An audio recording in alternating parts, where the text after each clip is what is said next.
شمار فضائل و برکات ہیں کعبے کے بدر الدجا، طیبہ کے شمس الضحیٰ صلی اللہ تعالی علیہ وسلم کا فرمان عالی شان ہے، جس کا مضمون ہے کہ جس نے مجھ پر صبح و شام 10 بار درود پاک پڑھا اسے قیامت کے دن میری شفاعت ملے گی۔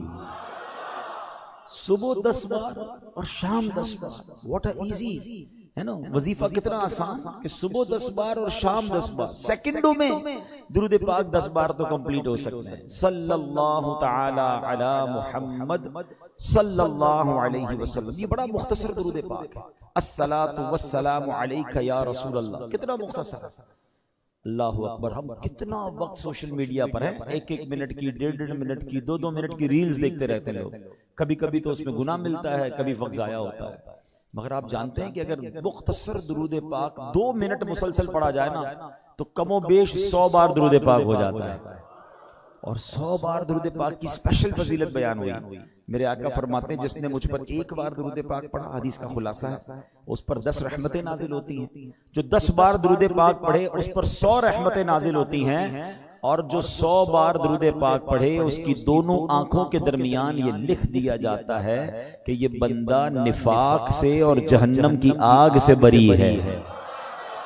within 2-3 minutes we can get this reward، اتنا بڑا انعام 2-3 منٹوں میں مل سکتا ہے، مگر اتنا وقت ہے موبائل کے لیے، اتنا وقت ہے سوشل میڈیا کے لیے، وقت نہیں تو درود کے لیے نہیں۔ ایسا نہ کریں، اپنی زندگی میں درود پاک کو شامل کریں۔ اور یہ تو مہینہ بھی میلاد کا مہینہ ہے، اور سبحان اللہ کیسا مہینہ ہے، 1500 سالہ میلاد کا مہینہ ہے۔ ہم کتنے لکی ہیں پتہ ہے، ہم 1400 سال والا میلاد دیکھ نہیں سکے، 1600 سال والا دیکھ نہیں سکیں گے۔ اللہ نے احسان کیا کہ 1500 سالہ جشن ولادت دکھایا ہے۔ ہم نے وہ سہانی گھڑی دیکھی، وہ 12 ربیع الاول کا دن دیکھا، بڑی تعداد نے پاکستان میں دیکھا، کچھ لوگوں نے ماشاءاللہ خوش نصیبوں نے مدینے میں دیکھا۔ مجھے ان 12 دنوں میں جو ربیع الاول کے دن تھے 5 ملکوں میں جانے کا موقع ملا۔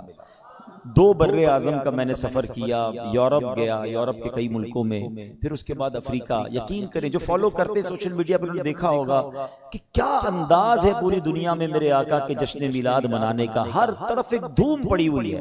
اچھا پتہ ایک فائدہ کیا ہوا، آج سے کچھ سال پہلے کچھ لوگ یہ کنفیوژن پھیلاتے تھے کہ جناب پاکستان انڈیا کے سوا کہیں اور میلاد نہیں منایا جاتا، ہاں کہیں اور جلوس نہیں نکلتا، انہی لوگوں نے شروع کر دیا ہے، نعت خوانی اور کہیں نہیں ہوتی، چراغا کہیں اور نہیں ہوتا ہے۔ اب ہمارا مسئلہ سوشل میڈیا نے حل کر دیا۔ جائیے گوگل کیجئے اور پوچھئے اس سے کہ دنیا کا کون سا ملک ہے، کون سا شہر ہے جہاں میرے آقا کا میلاد نہیں منایا گیا، جہاں نبی پاک کی شان میں جلوس نہیں نکالا گیا۔ ارے اور تو اور سبحان اللہ، OIC organization of Islamic countries نے یہ قرارداد پاس کی کہ چونکہ یہ میلاد النبی 1500 سالہ میلاد ہے، اس لیے پوری دنیا کے اسلامی ممالک شایان شان طریقے سے نبی پاک کا میلاد منائیں گے۔ اور پھر ماشاءاللہ دعوت اسلامی کی مجلس رابطہ کی کوششوں سے پاکستان کی قومی اسمبلی میں، پاکستان کے سینٹ میں، صوبائی اسمبلیوں میں یہ قرارداد پاس ہوئی کہ اس سال تمام سرکاری اداروں میں 1500 سالہ جشن ولادت شان و شوکت سے منایا جائے۔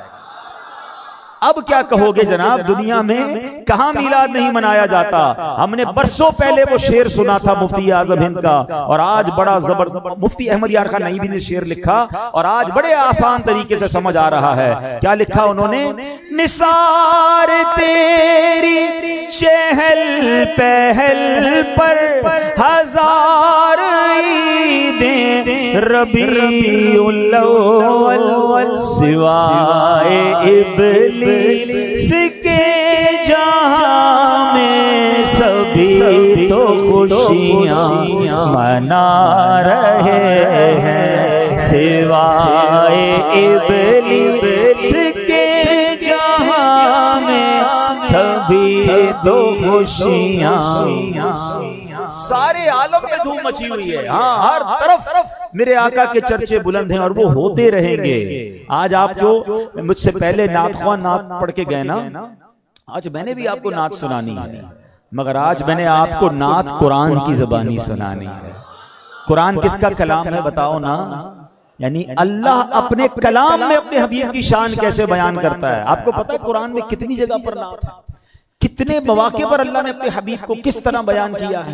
کہیں رحمت للعالمین کہہ کر, کہیں خاتم النبیین کہہ کر, کہیں یاسین کہہ کر, کہیں طٰہٰ پکارا ہے, کہیں مزمل کہا ہے, کہیں مدثر کہا ہے. ارے عشق کی نگاہ سے دیکھو تو سارا قرآن میں ہی میرے آقا کی نعت ہے. وہ پنجابی شاعر لکھتے ہیں نا, دساں کی میں مصطفیٰ دی کیڈی سونی شان ہے, آپ دی تعریف وچ سارا قرآن ہے, آپ دی تعریف وچ سارا قرآن ہے. پڑھ کے تو وے جیڑا مرضی سے بارا, پڑھ کے تو وے جیڑا مرضی سے بارا, قسم خدا دی میں سب نالوں پیارا, قسم خدا دی میں.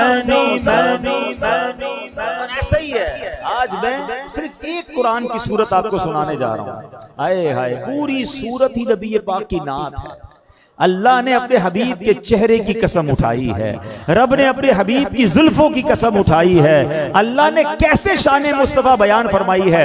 اچھا, اس سورت کو بیان کرنے سے پہلے اس کا ایک بیک گراؤنڈ, شان نزول ضرور پڑھا کریں. whenever you read any تفسیر of قرآن, سورت کا شان نزول ضرور پڑھا کریں. آج ہم بات کریں گے سورہ والضحیٰ کی. 30ویں پارے میں یہ سورت ہے, مگر اس کے نازل ہونے کی بڑی خوبصورت شان نزول علماء نے لکھا. ماجرا یہ ہوا کہ پہلے آپ سب کو پتا ہونا چاہیے کہ نبی پاک علیہ الصلوۃ والسلام کی حضرت جبریل امین سے پہلی ملاقات کب ہوئی تھی؟ ہے کوئی بتائے گا؟ کوئی کتنی عمر تھی نبی پاک کی؟ 40 سال. دیکھو یہ بول نہیں پاتے پھر بھی ان کو پتا ہے. یہ مدنی چینل بہت شوق سے دیکھتے ہیں, مجھے پتا ہے ان کو سب پتا ہے. کتنے سال کی عمر میں ملاقات ہوئی؟ 40 سال. اچھا, کہاں ہوئی تھی؟ کسی غار میں, غار ہرا میں. ٹھیک ہے, اب ذرا سمجھیے گا. تو پہلی ملاقات ہوئی, وحی نازل ہوئی, قرآن کا نزول کا سلسلہ شروع ہو گیا. تو نبی پاک نے اعلان نبوت فرمایا, لوگوں کو اسلام کی دعوت پیش کی. اب کچھ دن ایسے آئے کہ جبریل امین پیارے آقا کی بارگاہ میں نہ آئے, کچھ گیپ آ گیا. تو جب گیپ آیا نا, تو مشرکین مکہ نے معاذ اللہ یہ پھیلانا شروع کر دیا, یہ بات پھیلانا شروع کر دی کہ اللہ نے اپنے نبی کو چھوڑ دیا ہے. اللہ جو ہے وہ اپنے نبی سے ڈسٹنس کر لیا, اب چھوڑ دیا گیا اللہ کے حبیب علیہ الصلوۃ والسلام کو.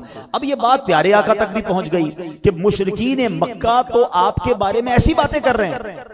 اب نبی پاک کے دل اقدس پر غم آیا, رنج آیا, اور قلب حبیب پر رنج آئے, یہ اللہ کریم کو کب گوارا ہے.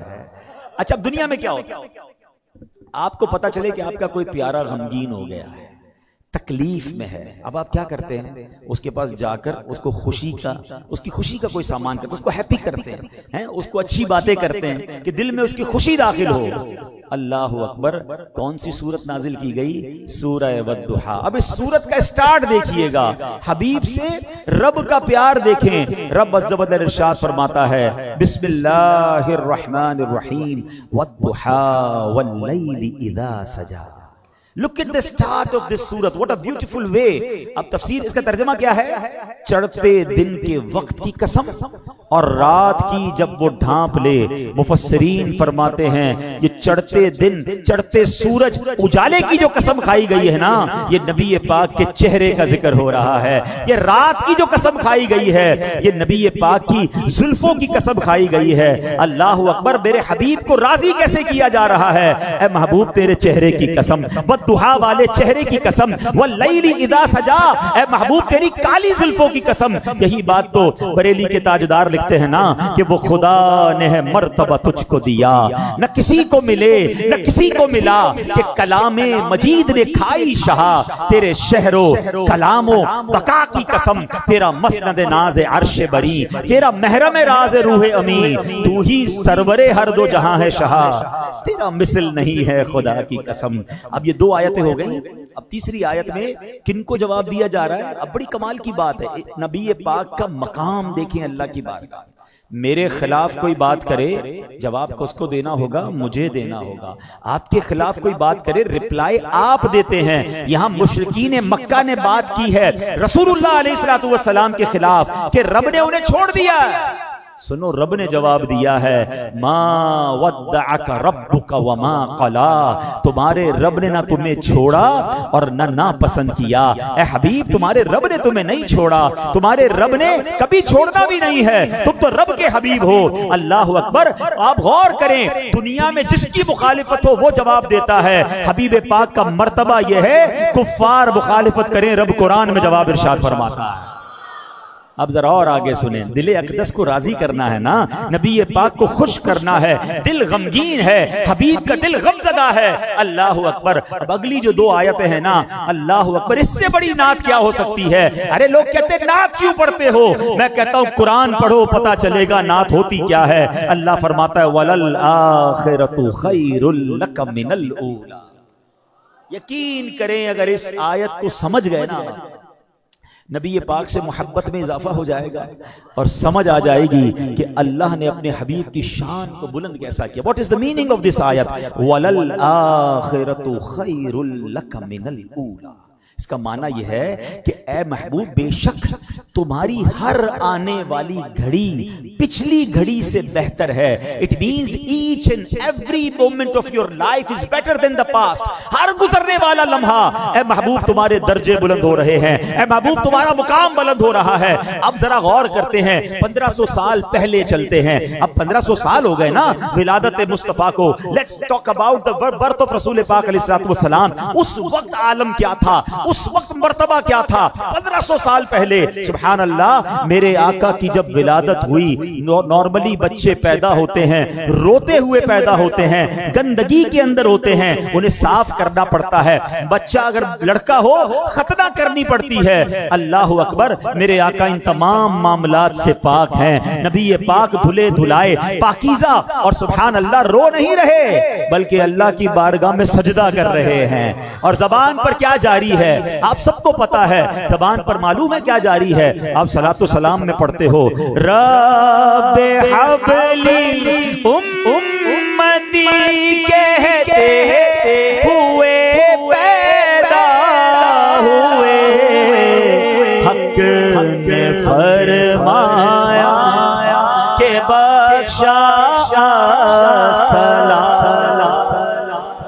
1500 سال پہلے شان کا عالم یہ ہے کہ پیدا ہو کر سجدہ کر رہے ہیں، پیدا ہو کر امت کو پکار رہے ہیں۔ اور اب جھولے کا عالم ہے، بچہ جب جھولے میں ہوتا ہے نا، اب جھولے میں پتہ ہے نبی پاک کی شان کیا تھی؟ یہ بات کی حضرت عباس نے، یہ نبی پاک کے چچا ہیں، ٹھیک ہے؟ یہ تھوڑا عرصے کے بعد ایمان لائے۔ حضرت حمزہ بہت جلدی ایمان لے آئے، حضرت عباس تھوڑے عرصے بعد ایمان لائے۔ جب وہ ایمان لائے نا تو حضرت عباس کہتے ہیں اے میرے بھتیجے یا رسول اللہ صلی اللہ علیہ وسلم، میں آپ پر جو ایمان لایا ہوں نا، اس کی ایک وجہ، ایک ریزن آپ کے بچپن کا واقعہ ہے۔ نبی پاک نے فرمایا کون سا واقعہ؟ کہتے حضور میں نے آپ کو جھولے میں دیکھا تھا، بچپن میں آپ کو جھولے میں دیکھا تھا، آپ جس طرف اشارہ فرماتے تھے چاند اس طرف ہو جاتا تھا۔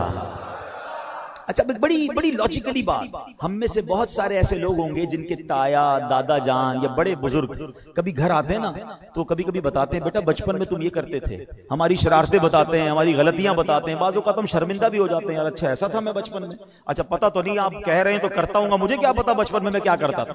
نارملی ہمیں کہاں سے یاد ہوگا بچپن کی جب 1-2 سال کے ہم جھولے میں تھے، مگر سنو یہاں بات کسی عام بچے سے نہیں ہو رہی ہے، یا بات رسول پاک سے ہو رہی ہے صلی اللہ علیہ وسلم۔ تو کیا ہوا؟ حضرت عباس کہتے ہیں میرے بیٹے میں نے آپ کو دیکھا تھا، اے میرے بھتیجے جدھر انگلی اٹھاتے تھے چاند حرکت ہی ادھر کرتا تھا۔ میرے آقا نے یہ نہ فرمایا چچا جان مجھے کیا معلوم بچپن میں کیا معاملات تھے۔ اللہ اکبر، شان مصطفیٰ دیکھیں، فرماتے چچا جان بالکل ایسا ہی تھا، بلکہ چاند مجھ سے باتیں کرتا تھا، میں چاند سے باتیں کرتا تھا، اور میں چاند کی رب کی بارگاہ میں سجدے کی آواز کو بھی سنتا تھا۔ ارے بچپن میں مصطفیٰ کریم کی سماعت کا عالم یہ ہے کہ جھولے میں موجود ہیں اور چاند کی آواز سن رہے ہیں۔ بچپن میں مصطفیٰ کریم کی شجاعت اور ان کے کمالات کا عالم یہ ہے کہ اشارہ فرمائے تو چاند حرکت کرے۔ مجھے بتاؤ قرآن کہتا ہے وَلَلْآخِرَةُ خَيْرٌ لَكَ مِنَ الْأُولَىٰ۔ 1500 سال پہلے میرے نبی کے کمال کا عالم یہ تھا، آج عروج کا عالم کیا ہوگا؟ آج شان کا عالم کیا ہوگا. یہ جو 1500 سال میلاد منا رہے ہیں نا, یہ دو خوشیاں ہیں. ایک خوشی تو برتھ ڈے کو, نبی پاک کی ولادت کو 1500 سال ہوئے ہیں, اور ایک غلاموں کو خوشی یہ ہے کہ 1500 سال گزر گئے, ہر لمحہ میرے نبی کا عروج بڑھ رہا ہے, ہر لمحہ میرے نبی کی شان بڑھ رہی ہے. ارے وہ آقا اشارہ کر کے چاند کو 2 ٹکڑے فرمائیں, دعا کر کے سورج کو پلٹا دیں. ارے یہ 1450 سال پرانی بات ہے. میرا رب قرآن میں فرماتا ہے وَلَلْآخِرَةُ خَيْرٌ لَكَ مِنَ الْأُولَى. بتاؤ تو صحیح ان 1450 سال میں محبوب کریم کی شان کا عالم کیا ہو. اچھا, اس شان کو اپنی نظروں سے ہم دیکھ رہے ہیں. مسلمان بڑھ رہے ہیں, نبی پاک کا نام لینے والے دنیا میں بڑھ رہے ہیں, دین اسلام پھیل رہا ہے. جدھر جاؤ میرے آقا کا چرچا ہے, میلاد مصطفیٰ منایا جا رہا ہے, سیرت مصطفیٰ پر بات ہو رہی ہے, اور یہ ہوتی رہے گی. اگر کسی کو پرابلم ہے تو ہوتا رہے. میرے رضا نے ہمیں سمجھا دیا ہے, رہے گا یوں ہی ان کا چرچا رہے,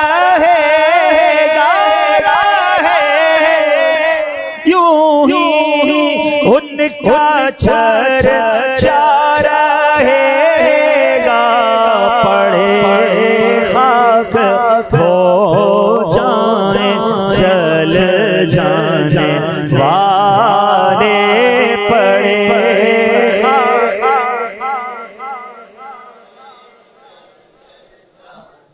یقین کریں میں اس ایک آیت پر ساری رات گفتگو کرتا چلا جاؤں, کیا دل کو ڈھارس ملتی ہے. وَلَلْآخِرَةُ خَيْرٌ لَكَ مِنَ الْأُولَى.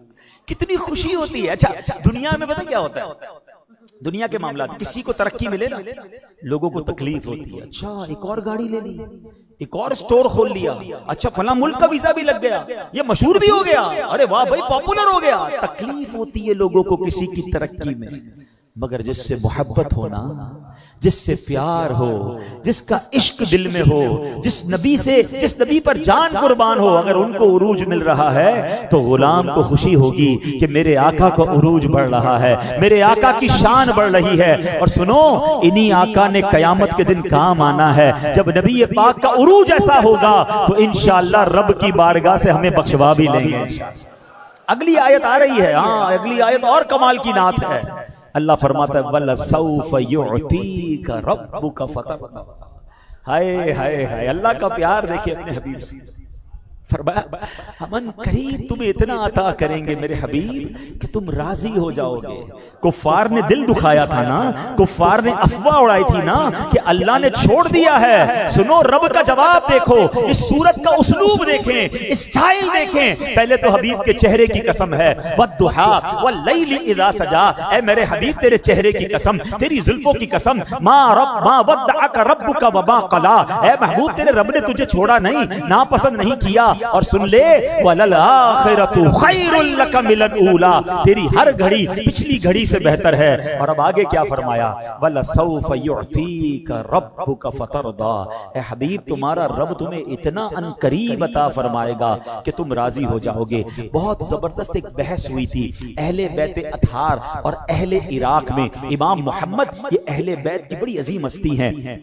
اہل عراق سے انہوں نے پوچھا کہ اے اہل عراق, یہ تو بتاؤ قرآن میں سب سے زیادہ حوصلہ دینے والی, تسلی دینے والی آیت کون سی ہے؟ ماشاءاللہ عدیل بھائی حافظ بیٹھے ہیں, امام صاحب حافظ بیٹھے ہیں, جنہوں نے پورا قرآن پڑھا ہے نا ترجمے کے ساتھ بالخصوص. اگر اس سے نارملی پوچھو نا کہ بتائیں سب سے زیادہ تسلی والی آیت کون سی ہے ایک گناہگار کو جس پہ سکون ملتا ہے, تو نارملی آپ کو لوگ پتہ ہے کیا جواب دیں گے؟ جو وہ آیت ہے نا, لا تقنطوا من رحمت اللہ, کہ اللہ کی رحمت سے مایوس نہ ہونا. واقعی بڑی کمال کی آیت ہے.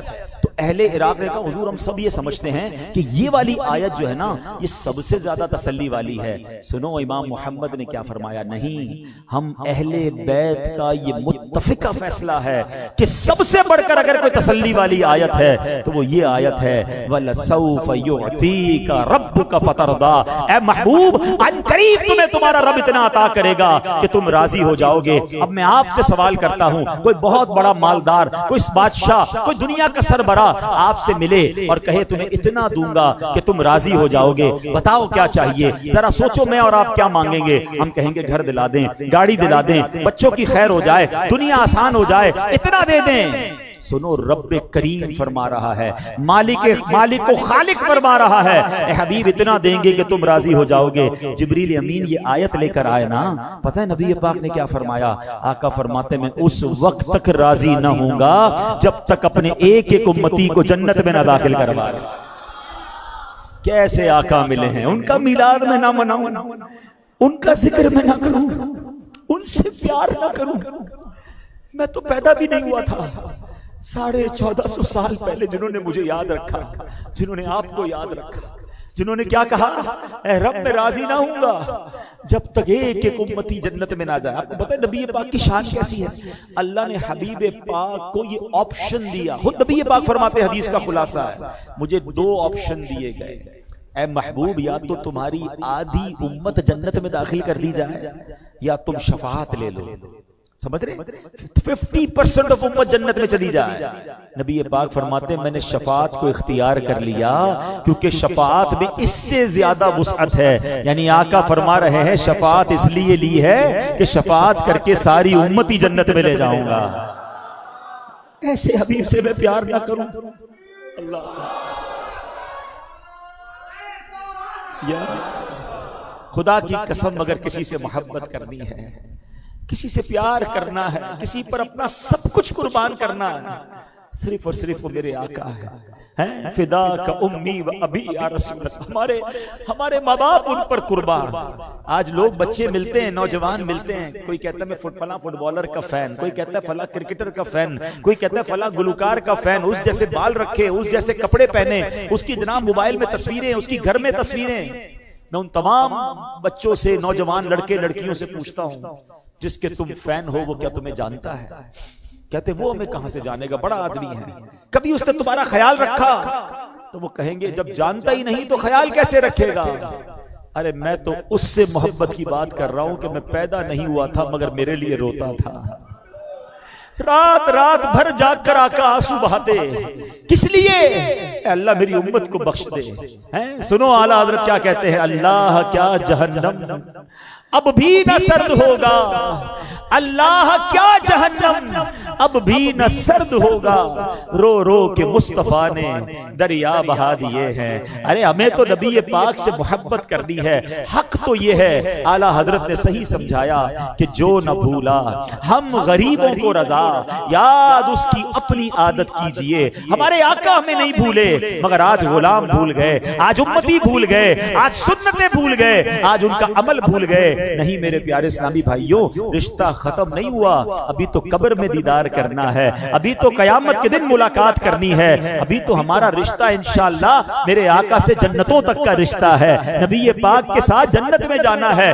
تو کیوں بھول گئے انہیں؟ کیا قبر میں دیدار نہیں کرنا؟ کیا محشر میں ملاقات نہیں کرنی؟ تو ایسے اعمال کریں کہ اگر قبر میں نبی پاک کا دیدار ہو تو میرے آقا ہمیں سینے سے لگا لے، آقا سینے سے لگا لے کہ میرا غلام آیا ہے۔ ایسا نہ ہو کہ نبی پاک چہرہ پھیر لے کہ تم نے میری سنت پر عمل نہ کیا۔ ہاں خود نبی پاک فرماتے ہیں فمن رغب عن سنتی فلیس منی، جس نے میری سنت سے منہ موڑا وہ مجھ سے نہیں۔ اگر کل قیامت کے دن، کل قبر کے اندر نبی پاک نے فرما دیا کہ تم تو میرے طریقے سے ہٹ کر زندگی گزارتے تھے، ہم کہاں جائیں گے، کس کے دامن میں چھپیں گے؟ زندگی ایسے گزارے کہ آقا کریم راضی ہو جائیں، کیونکہ وہ راضی ہوں گے تو رب بھی راضی ہو جائے گا۔ سورہ والضحیٰ، اللہ اکبر، دیکھو تو صحیح رب نے کیسے اپنے حبیب سے بات کی ہے۔ اب آگے فرماتا ہے رب، الم یجدک یتیما فآوا ووجدک ضالا فہدا، کیا اس نے تمہیں یتیم نہ پایا پھر جگہ دی، اور اس نے تمہیں اپنی محبت میں گم پایا تو اپنی طرف راہ دی،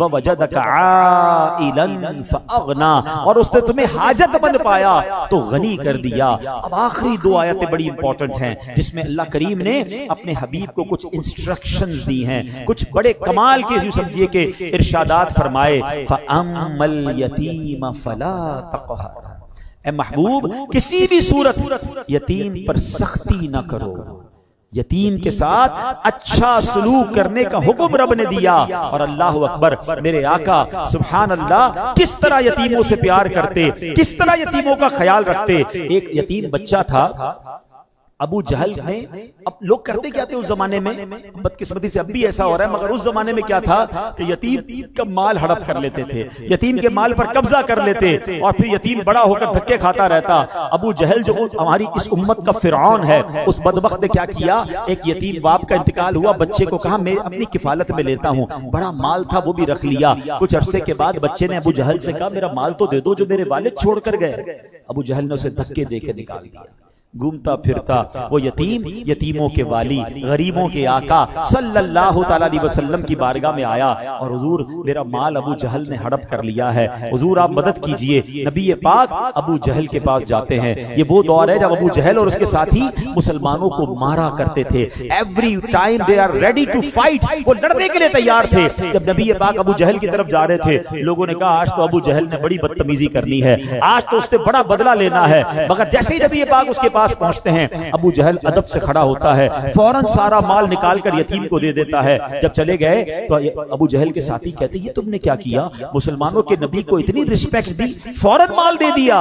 کہتا ہے جب یہ آئے تھے میں نے ساتھ ایک غیبی نیزہ بھی دیکھا تھا، مجھے ڈر لگا اگر ان کی بات نہیں مانوں گا تو وہ نیزہ مجھے پھاڑ کے رکھ دے گا۔ اللہ اکبر، میرے آقا اس طرح یتیموں کا خیال رکھتے۔ حضرت جعفر طیار رضی اللہ تعالیٰ عنہ، یہ مولا علی کے بھائی ہیں، یہ جنگ موتا میں شہید ہوئے۔ نبی پاک کو جب خبر ملی، میرے آقا ان کے گھر جاتے ہیں، آقا کی آنکھوں سے بھی آنسو جاری ہیں، کزن بھی ہیں نبی پاک کے حضرت جعفر طیار، ان کے گھر والے بھی رو رہے تھے۔ آقا فرماتے ہیں آپ نے گھبرانا نہیں، یہ نہ سوچنا کہ ان بچوں کا کیا ہوگا، سنو میں ان بچوں کا دنیا میں بھی آقا و مولا اور سنبھالنے والا ہوں، قیامت کے دن بھی مولا ہوں گا۔ اور پھر نبی پاک نے پروف کیا، حضرت جعفر کے بیٹے تھے حضرت عبداللہ بن جعفر۔ اب ذرا سنیے گا یتیموں سے پیار کیسا ہے، وہ نبیوں میں رحمت لقب پانے والا، مراد غریبوں کی بر لانے والا۔ سنو میرے آقا جب سفر سے واپس آتے تھے نا تو اہل بیت کے بچے امام حسن امام حسین یہ دوڑتے ہوئے آتے تھے، آقا انہیں اپنی سواری پر بٹھا کر گویا وہ ویلکم کرتے تھے۔ ہمارے ساتھ بھی ایسا ہوتا ہے جب ہم کئی دنوں کے بعد گھر جائیں، بلکہ ماشاءاللہ کچھ تو ایسے روز گھر جاتے ہوں گے تو بچے دوڑتے ہوئے آ کر ملتے ہوں گے۔ اب نبی پاک ایک دن ٹریول سے واپس آ رہے تھے تو حضرت جعفر کے بیٹے حضرت عبداللہ مدینہ شریف کے شروع میں میرے آقا کو مل گئے۔ میرے آقا نے پیار سے اٹھایا، اپنی سواری پر اپنے گھوڑے پر یا اپنی اونٹ پر آگے بٹھا لیا۔ آگے گئے تو امام حسن آئے، اب نبی پاک کے اپنے نواسے آئے ہیں، پیارے آقا نے انہیں سینے سے لگا کر اپنی سواری میں پیچھے بٹھایا۔ جس یتیم بچے کو آگے بٹھایا تھا اس کو سیٹ سے اتارا نہیں، یہ نبی پاک کا انداز ہے۔ اور سنیں میرے آقا کی حدیث ہے، جس گھر میں مسلمانوں کا سب سے اچھا گھر وہ ہے، خلاصہ حدیث، جس میں کسی یتیم کے ساتھ اچھا سلوک ہوتا ہو، اور فرمایا مسلمانوں میں سب سے برا گھر وہ ہے جس میں یتیم کے ساتھ زیادتی ہوتی ہو، برا سلوک ہوتا ہو۔ اب غور کیجئے گا، کبھی کسی یتیم کے ساتھ زیادتی نہ ہو، کبھی کسی یتیم کا مال مت کھانا، یہ مال بربادی لائے گا۔ یہ تو زمانہ جاہلیت کی باتیں تھی نا، مگر اب ہمیں خطوط آتے ہیں، ہمیں میسجز آتے ہیں، ای میلز آتی ہیں کہ بہنیں ہیں بھائی ہمارا حق نہیں دے رہے، والد کا انتقال ہو گیا، ہمیں ورثے میں بھائیوں نے حق نہیں دیا، کوئی بچہ کہتا ہے میں نابالغ تھا میرے بھائیوں نے ہمارا حصہ ہڑپ کر لیا۔ اللہ اکبر، میرے آقا تو یہ جہالت بٹھانے آئے تھے، مگر آج پھر مسلمانوں میں یہ حال ہے۔ اے میرے وہ بھائیوں، اے میرے وہ بھائیوں جو اپنے بھائیوں کا یا بہنوں کا حق کھا کر بیٹھے ہیں، جو مجھے لائیو سن رہے ہیں، جو بعد میں بھی یہ سنیں، یہ مال حرام ہے، یہ جہنم میں لے جانے والا کام ہے۔ قرآن کہتا ہے یہ مال تمہارے لیے آگ بن جائے گا۔ اے میرے پیارے اسلامی بھائیوں، جس کا جو حق ہے اسے دے دیں۔ بعض اوقات بھائی کہتے ہیں کاروبار ابھی چل رہا ہے نا، ہم کاروبار سنبھال لیں گے، بھائی بڑا ہوگا تو اسے دے دیں گے، اور جب وہ بڑا ہوتا ہے تو نیت خراب ہوتی ہے کہ کروڑوں میں اس کو کیسے حصہ دیں۔ کہتے تم تو ابھی تم نے کون سا کاروبار کیا ہے، اس کو پورا حصہ نہیں دیتے۔ یتیم کے مال کا ایک ایک روپیہ امانت ہے۔ اور سنیں جو یتیم کے ساتھ اچھا سلوک کرتا ہے نا، نبی پاک نے 2 انگلیاں ملا کر ایک حدیث میں فرمایا، یتیم کی کفالت کرنے والا، یتیم کے ساتھ اچھا سلوک کرنے والا اور میں قیامت کے دن اس طرح ساتھ ہوں گے اور جنت میں بھی ساتھ جائیں گے۔ اگر آقا کا ساتھ چاہیے نا تو تو یتیم کی اچھی کفالت کریں، خیر خواہی کریں۔ اچھا اب اس میں ہو سکتا ہے آپ میں سے کوئی سوچے یار میرے خاندان میں تو کوئی یتیم نہیں ہے، چلیں آپ کے خاندان میں نہیں، مسلمانوں میں تو ہزاروں یتیم ہیں نا، بیوائیں ہیں، تو آپ کسی ایک فیملی کا اپنے ذمہ لے لیں۔ اللہ نے آپ کو 2 بچے دیے ہیں، 3 دیے ہیں، 5 دیے ہیں، اللہ آپ کو اور برکت دے، 1-2 یتیم بچوں کا بوجھ بھی اپنے ذمہ لے لیں۔ کسی فیملی کو چیک کریں، وہاں یتیم بچہ ہے، اس بچے کی پڑھائی لکھائی، اس کا کھانا پینا، ماہانہ اس کا کچھ باندھ دیں۔ سبحان اللہ، ہر مہینے یتیم کی کفالت کریں گے، اللہ آپ کے مال میں بھی برکت دے دے گا، آپ کے بچوں کی بھی خیر فرمائے گا، اور انشاءاللہ میرے آقا جنت میں بھی ساتھ لے جائیں گے۔ کیا فرمایا قرآن نے اپنے حبیب سے؟ فَأَمَّا الْيَتِيمَ فَلَا تَقْهَرْ۔ اور اب اگلی بات جو میرے بیان کا اینڈ بھی ہے اور آج کا ٹاپک بھی ہے، قرآن کہتا ہے وَأَمَّا السَّائِلَ فَلَا تَنْهَرْ۔ اے محبوب کسی بھی صورت مانگنے والے کو نہ جھڑکو، مانگنے والا آئے جھڑکنا نہیں ہے، اسے دینا ہے، عطا فرمانا ہے۔ آئے ہائے کیا خوبصورت تربیت ہو رہی ہے۔ ہم لوگ آج کیا کرتے ہیں، آج کل کئی لوگ کیا ہوتے ہیں، کسی کی مدد بھی کرتے ہیں نا تو ساتھ ڈانٹ بھی رہے ہوتے ہیں، بھائی ہر بار مانگنے آ جاتے ہو، چلو لے جاؤ، دے بھی رہے ڈانٹ بھی رہے۔ قرآن کہتا ہے محبوب جھڑکنا نہیں ہے، ہمیں بھی تو سیکھنا ہے نا کہ ایک تو سائل کو دیں مگر عزت سے دیں، پیار سے دیں۔ اچھا نہیں دے سکتے نہ دیں، لیکن ڈانٹے تو نہ، نہیں دینا بھائی، ہر وقت مانگنے آ جاتے ہو، شرم نہیں آتی؟ آپ نے کچھ مدد بھی نہیں کی، اس کا دل بھی توڑ دیا۔ نہیں میرے پیارے اسلامی بھائیوں، میرے آقا کی شفقت کا عالم یہ تھا کہ ایک بار پیارے آقا نے موٹے کناروں والی چادر پہنی تھی۔ آپ کے ساتھ بھی کبھی ہوتا ہے، ہم کبھی سردیوں میں موٹے کپڑے کی چادر پہنتے ہیں نا تو اس کے کنارے بڑے سخت ہوتے ہیں، تو نبی پاک نے وہ چادر پہنی تھی، تو ایک دیہاتی آیا اور اس نے چادر زور سے کھینچی، اے محمد علیہ السلام مجھے دیجئے جو اللہ نے آپ کو دیا ہے، لک ایٹ the way۔ چادر کھینچی تو نبی پاک کی گردن پر نشان پڑ گیا۔ اپنے کو اس جگہ رکھ کر سوچے کہ ہمارے ساتھ کو ایسے کرے، بدتمیزی، ہم کہ اس کو تو بالکل نہیں دینا بھائی، ہٹاؤ اس کو۔ نبی پاک نے چہرہ انور اس کی طرف پھیرا، چہرے پہ مسکراہٹ ہے، فرمایا جو مانگ رہا ہے اس کو دے دو۔ فَأَمَّا السَّائِلَ فَلَا تَنْهَرْ، جھڑکنا نہیں ہے، عطا فرمانا ہے۔ اب اس ایک آیت پر تو پورا بیان ہو سکتا ہے نا، اب ذرا غور کیجئے، قرآن نے کیا کہا؟ اے محبوب سائل آئے اسے لوٹانا نہیں ہے، اسے دینا ہے۔ اور ایک آیت میں رب نے کیا فرمایا؟ وَلَوْ أَنَّهُمْ إِذْ ظَلَمُوا أَنفُسَهُمْ جَاءُوكَ۔ میں نے آج شروع میں کہا تھا آج نعت خوانی ہوگی مگر قرآن سے ہوگی۔ اللہ قرآن میں فرماتا ہے جب اپنی جانوں پر ظلم کر بیٹھو تو محبوب کے در پر چلے جاؤ۔ ایک طرف ہمیں کہا جا رہا ہے کہ اگر گناہ کر لیے ہیں، ظلم کر لیا اپنے اوپر، جاؤ حبیب کے در پر، صحت خراب کر لی ہے، جاؤ حبیب کے در پر، کاروبار خراب کر کے قرضے میں آ گئے ہو، جان ظلم پہ ڈال دی ہے، جاؤ میرے حبیب کے در پر۔ ہمیں بھیجا جا رہا ہے اور حبیب سے کیا کہا جا رہا ہے؟ وَأَمَّا السَّائِلَ فَلَا تَنْهَرْ، یعنی اے حبیب سب کو تیرے در پر بھیج رہا ہوں اور جو آ جائے اسے لوٹانا نہیں ہے۔ ارے یہی بات تو اعلیٰ حضرت نے لکھی، وہی رب ہے جس نے تجھ کو ہمتن کرم بنایا، وہی رب ہے جس نے تجھ کو ہمتن کرم بنایا، ہمیں بھیک مانگنے کو تیرا آستاں بتایا، تجھے حمد ہے خدایا، تجھے حمد ہے خدایا۔ اللہ اکبر۔ ایک اور خوبصورت بات، اس پہ یہ نہیں فرمایا محبوب کوئی پیسے مانگے تو لوٹانا نہیں، اے محبوب مال مانگے تو لوٹانا نہیں،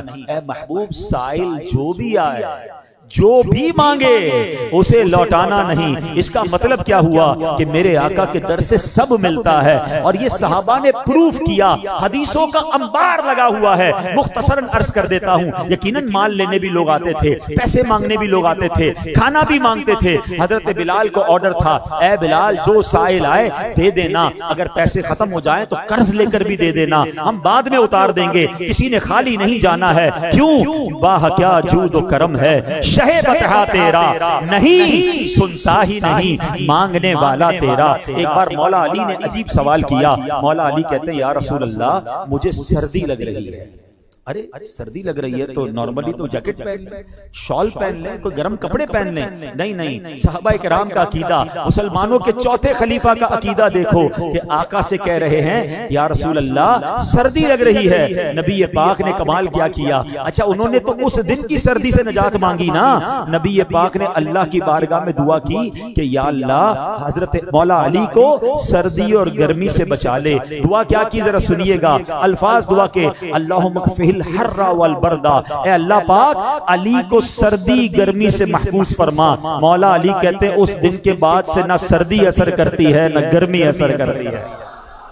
اچھا سردیوں میں گرمی کے کپڑے پہنتے ہیں، گرمیوں میں سردی کے کپڑے. اگر آج کی لاجک کے حساب سے بتاؤں، ہم سردی میں جیکٹ پہنتے ہیں نا، سردی میں شال پہنتے ہیں. گویا مولا علی اس زمانے کے گرم کپڑے گرمیوں میں پہنتے تھے، سردی والے دنوں میں بڑے لائٹ سے کپڑے پہنتے. لوگ کہتے ہیں یہ کیا معاملہ ہے؟ کہتے ہیں آقا نے دعا دی ہے، نہ سردی لگتی ہے نہ گرمی لگتی ہے. مگر ایک بڑی باریک سی بات، عشق والی بات. مولا علی نے کیا مانگا تھا؟ یا رسول اللہ آج سردی لگ رہی ہے.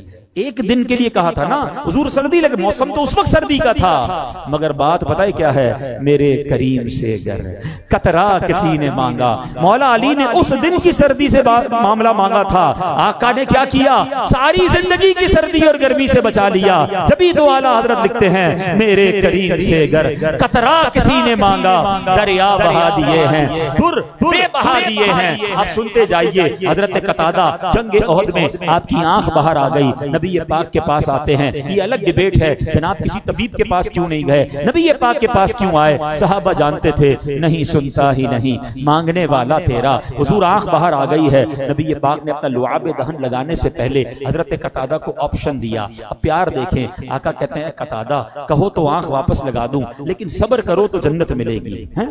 کہو تو آنکھ واپس لگا دوں، ورنہ صبر کرو تو جنت ملے گی. اب حضرت قتادہ کا نبی پاک سے لاڈ دیکھیں. کہتے حضور آنکھ تو میرے مانگنے پہ دے دیں، جنت کی دعا بھی فرما دیجئے. حضور آپ کے در سے تو سب ملتا ہے نا. میرے آقا نے لعاب دہن لگا کر آنکھ واپس لگائی. اللہ اکبر. اب پوچھئے اس سے جس کا کبھی آپریشن ہوا ہو. نارملی لوگ کیا کہتے ہیں؟ یار اس کان کا جب سے آپریشن ہوا ہے نا ایسا پراپر نہیں سنتا جیسا اوریجنل والا سنتا ہے. جب سے اس آنکھ میں موتیا کا علاج کیا ہے دیکھتی تو ہے مگر ویسی نہیں جیسی وہ پہلے والی دیکھتی ہے. جب سے گھٹنے کا آپریشن کرایا ہے یہ گھٹنا ویسا کام نہیں کرتا جیسا پراپر پہلے والا کرتا ہے. مگر یہ علاج کس نے کیا تھا؟ یہ لعاب دہن کس کا تھا؟ پوچھو حضرت قتادہ سے. کہتے جب سے آقا نے آنکھ لگائی ہے پہلی آنکھ سے زیادہ اچھا یہ آنکھ دیکھنے لگ گئی ہے.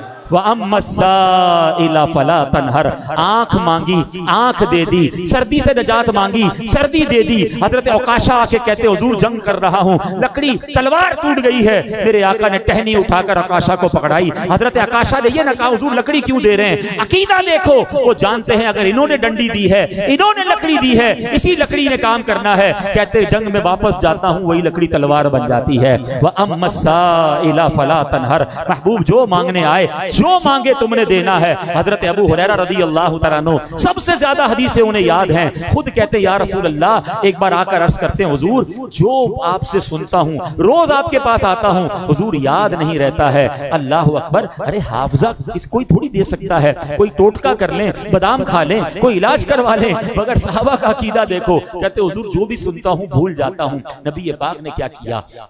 آقا فرماتے ابسط رداءکا، اے ابو ہریرہ اپنی چادر بچھاؤ. حضرت ابو ہریرہ نے چادر کھول دی. نبی پاک نے کیا کیا؟ فغرف بیدیہ، ہواؤں میں اپنی دو مٹھیاں بھری حضرت ابو ہریرہ کی چادر پر رکھ دی. کہا ابو ہریرہ چادر سینے سے لگا لو. حضرت ابو ہریرہ نے چادر سینے سے لگائی. اب ذرا یہاں رکتے ہیں. لاجک تو یہ کہتی ہے دیا تو کچھ نہیں، نظر تو کچھ نہیں آیا. آج کے زمانے کا کوئی بندہ ہوتا، ہر چیز پر اعتراض ہے نا، آج کل تو سوشل میڈیا کا دور ہے. حضرت یہ قرآن کا حکم سمجھ نہیں آ رہا، یہ حدیث کے پیچھے لاجک کیا ہے، اس کے پیچھے کوئی تو وجہ ہوگی، ہماری عقل نہیں مان رہی. ارے ایمان لانے والوں کدھر گئی تمہاری عقل؟ ہماری عقل نبی پاک کے قدموں پر قربان. حضرت ابو ہریرہ نے یہ نہیں کہا حضور آپ نے تو کچھ نہیں دیا، آپ نے تو ہوا میں ہاتھ بھر کر چادر پر رکھا ہے. سبحان اللہ کیسے فرما بردار تھے. وہ چادر سینے سے لگائی. کہتے فما نسیت شیئا بعدہ، جب سے چادر سینے پر لگائی ہے کوئی بات سنتا ہوں بھولتا ہی نہیں. میرے کریم سے گر قطرہ کسی نے مانگا، دریا بہا دیے ہیں، تربے بہا دیے ہیں. یہ ایسی فہرست ہے میں ساری رات بیان کرتا رہوں کس نے کیا مانگا، نبی پاک نے اس کو کیسے عطا فرمایا. ایک بڑا باریک سے سوال ہے، بڑا دلچسپ سوال ہے. عدیل بھائی سے بڑا پیار بھی ہے، میرے بھائیوں کی طرح ہیں. اگر میں عدیل بھائی سے کہوں یار عدیل بھائی ایک ایمرجنسی ہو گئی ہے، مجھے 5 لاکھ روپے چاہیے، امید ہے اتنا تو مجھ پر بھروسہ کرتے ہیں، تو مجھے کہیں گے عبدالعزیز بھائی بالکل آپ کو دے دوں گا، لیکن ذرا اجتماع ختم ہو جائے پھر ذرا آفس پہ آئیے گا تو میں وہاں دے دوں گا، یا پھر آپ کو چیک دے دوں گا کل مل جائیں گے. ساتھ ہر وقت تو بندہ پیسے رکھ نہیں گھومتا نا.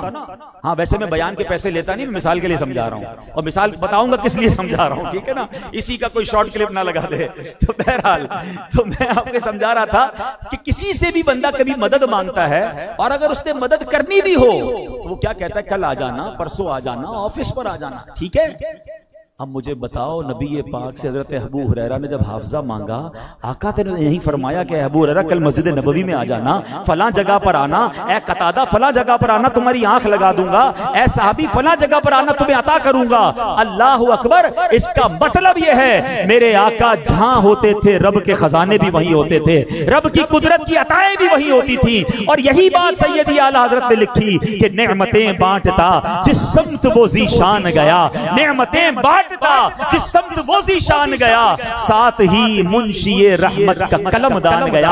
آقا جہاں ہوتے تھے وہیں سے خزانے عطا فرماتے، وہیں سے سب کچھ عطا فرماتے۔ اور اب عطاؤں کی بات ہو رہی ہے تو آؤ میں خوبصورت واقعہ سنا کر بیان کو ختم کرتا ہوں، ایمان کو اور لیول بڑھا دے گا۔ صحابہ کرام کی الگ الگ ڈیوٹیز تھیں، کچھ صحابہ کاتبین وحی تھے جو وحی لکھتے تھے، کچھ صحابہ پیارے آقا کی سواری سنبھالتے تھے، ایک صحابی تو ایسے تھے جو پیارے آقا کے چپل نالین سنبھالتے تھے۔ آئے ہائے کیسی ڈیوٹی تھی ہیں، جو سر پہ رکھنے کو مل جائے نالے پاک حضور، کہ پھر کہیں کہ ہاں تاجدار ہم بھی ہیں۔ اب ایک صحابی تھے حضرت ربیعہ، ان کا معاملہ یہ تھا کہ وہ نبی پاک کے وضو کا پانی کا انتظام کرتے تھے۔ اچھا کمال کی ڈیوٹی تھی، پیارے آقا کے گھر کے باہر ہی بیٹھے رہتے تاکہ تہجد میں نبی پاک آئیں تو وضو کے لیے پانی پیش کرو۔ ایک دن پیارے آقا کمرے سے باہر آئے، حضرت ربیعہ بیٹھے پانی لے کے ریڈی، نبی پاک کا دریائے رحمت جوش میں آیا۔ آقا فرماتے سل یا ربیعہ، اے ربیعہ مانگ کیا مانگتا ہے؟ آپ سمجھ رہے ہیں یہ آفر کیسی ہے؟ یہ نہیں کہا اے ربیعہ کتنے پیسے چاہیے، پلاٹ کون سا چاہیے، مانگ، whatever you want to ask, مانگو۔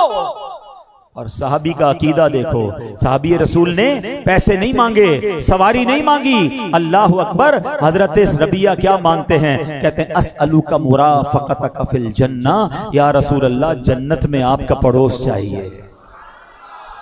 اچھا بڑی باریک سی بات ہے، ٹھیک ہے، یہ حدیث مسلم شریف کی ریفرنس کہتے ہیں نا لوگ، ریفرنس بھی دے دی ہیں۔ اب نبی پاک فرما سکتے تھے کہ اے ربیعہ میں جنت کیسے دے سکتا ہوں، پہلے جنت میں جانے کے لیے تو تمہارا ایمان پر خاتمہ ضروری ہے، غیر مسلم تو جنت میں نہیں جائے گا نا۔ ایمان پر خاتمے کی گارنٹی بھی وہ مانگ رہے تھے، پھر جنت بھی مانگ رہے تھے، اور جنت میں آقا کا پڑوس بھی مانگ رہے ہیں۔ سنو میرے آقا کو رب نے ایک نیا اختیار دیا ہے، آقا نے یہ نہیں فرمایا میرے اختیار میں نہیں، فرمایا او غیر ذالک، اے ربیعہ کچھ اور بھی چاہیے، یہ تو مانگ لیا، اور بھی کچھ مانگ، رحمت کا ہے دروازہ کھلا، اور بھی کچھ مانگ، ہے ماج وہ مائل باتا، اور بھی کچھ مانگ۔ آئے ہائے حضرت ربیعہ کی سوچ دیکھو، کہتے ہیں حضور اب جو مانگ لیا اس کے بعد کچھ اور نہیں چاہیے، بس یہی چاہیے۔ آقا نے فرمایا اے ربیعہ فَأَعِنِّي عَلَى نَفْسِكَ بِكَثْرَةِ السُّجُودِ، یعنی کثرت سے سجدے کر کے اپنے نفس پر میری مدد کر، یعنی اے ربیعہ اب مجھ پر میری مدد یوں کر کے سجدے زیادہ کر۔ گویا نبی پاک نے حضرت ربیعہ کو جنت عطا فرمائی۔ یہ حدیث بتا رہی ہے، یہ آفر بتا رہی ہے، سل یا ربیعہ، مانگ ربیعہ کیا مانگتا ہے، یہ بتا رہا ہے کہ اللہ نے اپنے حبیب کو تمام خزانوں کا مالک بنایا ہے۔ اور یہ ایک اور حدیث پاک ثابت کر رہی ہے، اللہ کے حبیب فرماتے، بخاری کی حدیث ہے، انما انا قاسم واللہ یعطی، بے شک اللہ عطا فرماتا ہے اور میں تقسیم کرتا ہوں۔ تو سبحان اللہ، میرے آقا تقسیم فرمانے والے، اور یہی بات اعلیٰ حضرت نے لکھی، رب ہے معطی یہ ہے قاسم، رب ہے معطی اور یہ ہے قاسم، رزق اس کا ہے کھلاتے یہ ہے صلی اللہ۔ مجھے ہمارے عرفان بھائی نے کہا تھا 10:15 بیان ختم کر کے آپ نے نکل جانا ہے، آپ کو 10:30 اور جگہ پہنچنا ہے۔ یقین کریں یہ ایسا موضوع ہے میرا خود بھی جی نہیں چاہ رہا ختم کرنے کا، ہاں لیکن اب وائنڈ اپ کرنا پڑے گا، دوسری جگہ بھی انتظار ہے۔ میں اب آخری واقعہ اسی ٹاپک کو آگے، ایک بار یہ تو حضرت ربیعہ کی شان تھی نا، he was very well trained by نبی پاک، صحابی رسول تھے نا۔ ایک عربی ایک بار آیا، اچھا اس وقت صحابہ بھی بیٹھے تھے، عربی کون ہوتے تھے؟ ولیج کے لوگ، بدو۔ وہ آئے تو آ کر وہ نبی پاک کی بارگاہ میں آئے، آقا علیہ السلام بڑے سبحان اللہ شان کریمی تو ہر وقت تھی، فرمایا سل، اے عربی مانگ کیا مانگتے ہو؟ اچھا صحابہ سارے اٹینشن میں آ گئے کہ اس کی تو لاٹری نکل آئی، پیارے آقا نے اس کو آفر دے دی، مانگ کیا مانگتے ہو؟ آئے ہے تھا تو دیہات کا نا، کہتا ہے حضور مجھے ایک اونٹ دے دیجئے یا اونٹنی دے دیجئے۔ میرے آقا مسکرائے، فرمایا اس کو اونٹنی دے دو۔ آقا فرماتے سل او غیر ذالک، کچھ اور چاہیے؟ اب صحابہ پھر اٹینشن، چلو پھر موقع مل رہا ہے، اب تو مانگ لے کوئی بڑی چیز. کہتے ہیں حضور وہ اونٹنی کے اوپر جو کجاوا ہوتا ہے نا سیٹ، وہ بیٹھنے کی سیٹ بھی تو دیجیے نا. آقا نے فرمایا اس کو یہ بھی دے دو. فرمایا کچھ اور چاہیے؟ اگین صحابہ کہتے ہیں یار کچھ تو مانگ لے. تو کہتے ہیں حضور وہ راستے کا سامان بھی تو چاہیے. پیارے آقا بڑا مسکرائے اور سامان بھی دیا. اور پھر نبی پاک نے فرمایا اس دیہاتی سے زیادہ اچھا سوال اور مانگ جو ہے وہ تو بنی اسرائیل کی اس بوڑھی عورت نے کی تھی. پھر نبی پاک نے یہ واقعہ سنایا. دس از مائی میسج، غور سے سنیے گا. پیارے آقا نے جو واقعہ سنایا نا، ماجرا کچھ یوں تھا کہ جب حضرت موسیٰ علیہ السلام مصر واپس جا رہے تھے بنی اسرائیل کو لے کر، تو اللہ نے فرمایا، حکم آیا اللہ کی طرف سے کہ اے موسیٰ حضرت یوسف کی جو ڈیڈ باڈی ہے، جو ان کی میت ہے، وہ اپنے ساتھ لے جاؤ. اچھا، حضرت یوسف کو برسوں پہلے دریائے نیل میں اس زمانے کے لوگوں نے دفن کر دیا تھا، قبر مبارک بنا دی تھی، مگر ان کو پتہ نہیں تھا ان کی قبر کہاں ہے. تو حضرت موسیٰ نے پوچھا لوگوں سے کہ حضرت یوسف کی قبر کہاں ہے؟ تو کہا ایک بوڑھی عورت ہے، اس کو پتا ہے اور کسی کو نہیں پتا. حضرت موسیٰ ڈھونڈتے ڈھونڈتے اس بوڑھی عورت کے پاس پہنچ گئے. کہا اے بزرگ خاتون ذرا یہ بتا دیں کہ حضرت یوسف کی قبر مبارک کہاں ہے؟ کہا مجھے پتا ہے. کہا پھر بتائیے. میں نے نہیں بتانا. کہا کیوں؟ کہا میری یہ کنڈیشن ہے، آئی ہیو ون ڈیمانڈ. اچھا کیا ڈیمانڈ ہے؟ کہا میں نے جنت میں آپ کے پڑوس میں رہنا ہے. بڑی اسرائیل کی بوڑھی عورت کیا کہتی ہے؟ میں نے جنت میں آپ کے پڑوس میں رہنا ہے. حضرت موسیٰ کہتے ہیں اتنا بڑا مطالبہ تو مت کرو، میں جنت کی گارنٹی لے لیتا ہوں، جنت کے لیے دعا کر دیتا ہوں، جنت میں میرا پڑوس کیا کرو گی؟ یعنی وہ یہ سمجھانا چاہ رہے تھے کہ نبیوں کا مقام بہت بڑا ہے، ان کے لیے جنت میں اسپیشل انتظام ہوگا، تم جنت کی بات کرو. وہ کہتی نہیں، میں نے ایڈریس نہیں بتانا آپ کو، آپ کا جنت میں پڑوس کی وعدہ کریں گے پھر ایڈریس بتانا ہے. حضرت موسیٰ اسے سمجھا رہے ہیں اے بوڑھی عورت جنت لے لے. وہ منع کر رہی ہے، نیگوشیشن چل رہی ہے. نبی پاک فرماتے ہیں حضرت موسیٰ پر وحی آئی، اے موسیٰ دے دو نا جو یہ مانگتی ہے، تمہارا کیا جاتا ہے؟ پوائنٹ دو باتیں سمجھنی ہے اس حدیث سے، مسئلہ حل ہو جائے گا. آج کنفیوژن کلیئر کر کے جانا ہے میں نے. ہاں کچھ لوگوں کا کام ہی کنفیوژن کریٹ کرنا ہے. پہلی بات، حضرت ربیہ کو نبی پاک کا یہ کہنا مانگ کیا مانگتا ہے؟ حضرت ربیہ کا کہنا حضور جنت میں آپ کا پڑوس چاہیے، نبی پاک کا یہ فرمانا اور کچھ چاہیے. یہ بتا رہا ہے کہ اللہ کے نبی کا بھی یہ ماننا اور صحابہ کا بھی یہ ماننا ہے کہ نبی پاک چاہیں تو جنت بھی عطا فرما سکتے ہیں، اپنا پڑوس بھی عطا فرما سکتے ہیں. پھر نبی پاک کا یہ واقعہ سنانا. اب ذرا میرے دو تین سوال کا جواب دیں گے. یہ جو بنی اسرائیل کا میں نے واقعہ سنایا، یہ سنایا کس نے؟ نبی پاک نے. کس نے سنایا؟ کس کو سنایا؟ صحابہ کرام کو. کس کو سنایا؟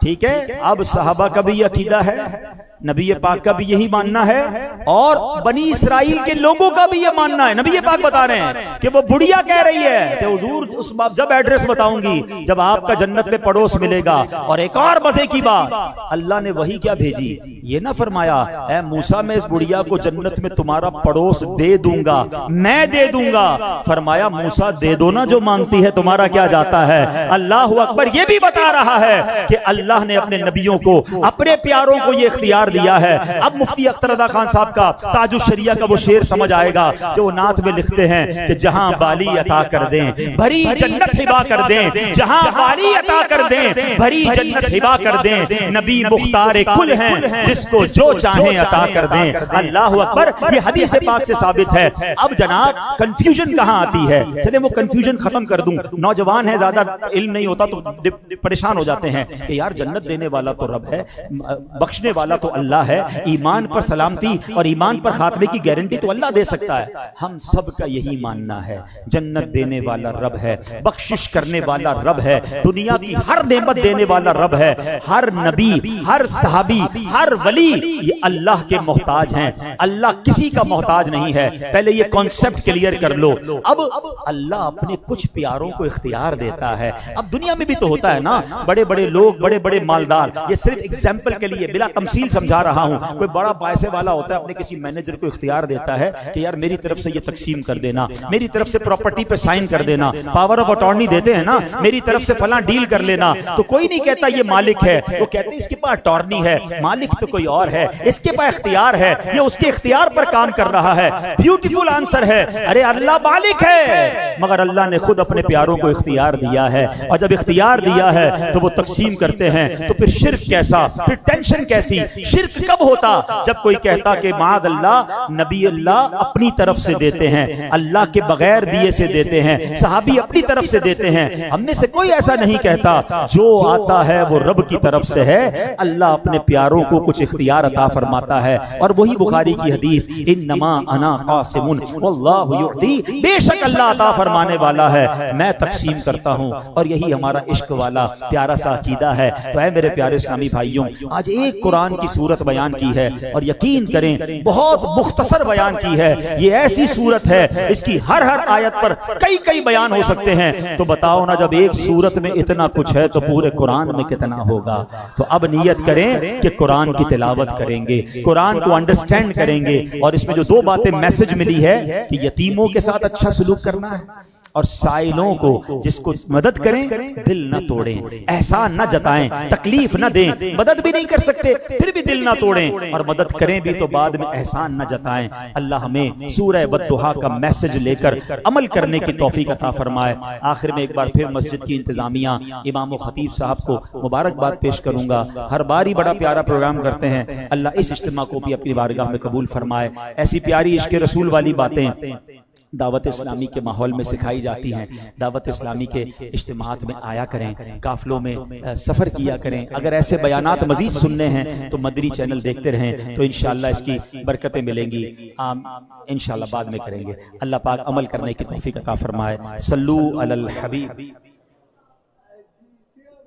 دعا کر الحمدللہ رب العالمین، والصلاة والسلام على خاتم النبيين، اللهم ربنا آتنا في الدنيا حسنة وفي الآخرة حسنة وقنا عذاب النار وقنا عذاب القبر وقنا عذاب الحشر وقنا حساب الميزان، اللهم أعني على ذكرك وشكرك وحسن عبادتك۔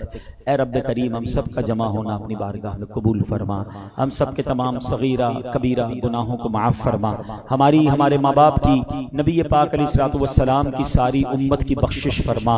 اے اللہ نبی پاک کی سخاوت کا صدقہ ہمیں بھی سخی بنا دے۔ اے اللہ نبی پاک کی شان کریمی کا صدقہ مولا ہمیں بھی نرم کر دے، مسلمانوں کا خیر خواہ بنا دے۔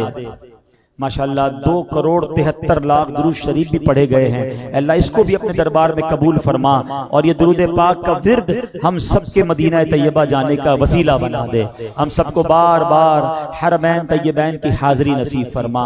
اے رب کریم، اے رب کریم، ہماری دنیا بھی اچھی کر دے، ہماری آخرت بھی اچھی کر دے، ہم سب کو زوال نعمت سے بچا، اس مسجد کو شاد و آباد فرما، اس کو آباد کرنے والوں کے گھروں کو آباد فرما۔ اے کریم، اے پروردگار، غزہ کے مسلمانوں کی غیب سے مدد فرما، فلسطین کے مسلمانوں کی غیب سے مدد فرما۔ اے اللہ بالخصوص جو پاکستان میں سیلاب آیا اور اس کی جو نقصان ہوئے، سب کو بہترین نعم البدل عطا فرما۔ ہم سب کی جان، مال، عزت، آبرو، آل اور اولاد، دین اور ایمان کی حفاظت فرما۔ ربنا تقبل منا انک انت السمیع العلیم وتب علینا یا مولانا انک انت التواب الرحیم، ببرکت ان اللہ وملائكته يصلون على النبي يا أيها الذين آمنوا صلوا عليه وسلموا تسليما، صلى الله على النبي الأمي وآله صلى الله عليه وسلم، صلاة وسلاما عليك يا سيدي يا رسول الله۔ جب دم واپسی ہو یا اللہ، سامنے ہو روضہ رسول اللہ، اور لب پہ ہو لا الہ الا اللہ۔ ویڈیو دیکھنے کا شکریہ۔ اگر آپ چینل پر نئے ہیں تو سبسکرائب کر لیں، اور ساتھ ہی ساتھ بیل آئیکن پر بھی کلک کر دیں تاکہ یوٹیوب ہماری ہر ویڈیو کا نوٹیفیکیشن سب سے پہلے آپ کو بھیج دے۔ جزاک اللہ۔